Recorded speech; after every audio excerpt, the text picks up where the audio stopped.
চব্বিশের আন্দোলন, ছাত্র জনতা, সমাজকর্মী, বিভিন্ন রাজনৈতিক কর্মী এবং রাজনৈতিক দলের নেতা কর্মী সবাই একসাথে ছিল বলেই কিন্তু আমরা চব্বিশের স্বাধীনতা পেয়েছি। চব্বিশের স্বাধীনতা আমরা পেয়েছি। আমরা ৭১-এর বর্বরতা দেখিনি, কিন্তু চব্বিশের বর্বরতা আমরা দেখলাম।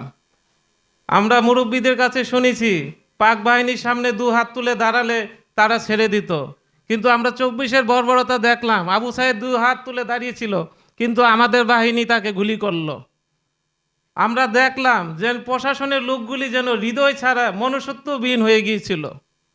পাক বাহিনীর সামনে মুরব্বীরা কথা বললে তারা শুনতো, কিন্তু দুঃখের বিষয় ২৭শে জুলাই ২০২৪ আমাদের মুন্সিবাগ সমাজ উন্নয়ন পরিচালনা কমিটির সামনে থেকে আমাদের সভাপতির ছেলে মোহাম্মদ সোহেল, আমার ভাই মোহাম্মদ কামার মোল্লা আনোয়ার সহ তাদেরকে ডিবি পুলিশ এসে রাত ৮টার দিকে হাত পা বেঁধে ধরে নিয়ে যায়। তাদের অপরাধ ছিল তারা ছাত্র আন্দোলনের সাথে জড়িত ছিল।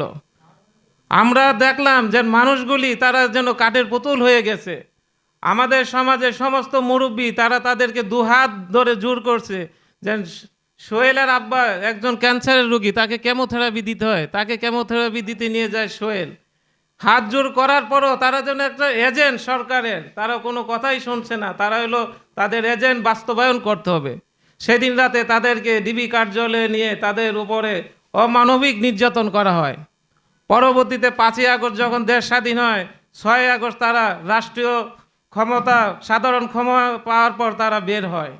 আমি এখানে যারা আমাদের গুণীজন আছে, আমাদের সাংবাদিক ভাইয়েরা আছেন, তাদের আমি বলতে চাই ৭১-এ যারা যুদ্ধ করেনি তারাও কিন্তু বীর বিক্রম এবং সার্টিফিকেট নিয়ে মুক্তিযোদ্ধার সম্মান ভোগ করতেছে, কিন্তু ২৪-এর বেলা যেন সেটা না হয়।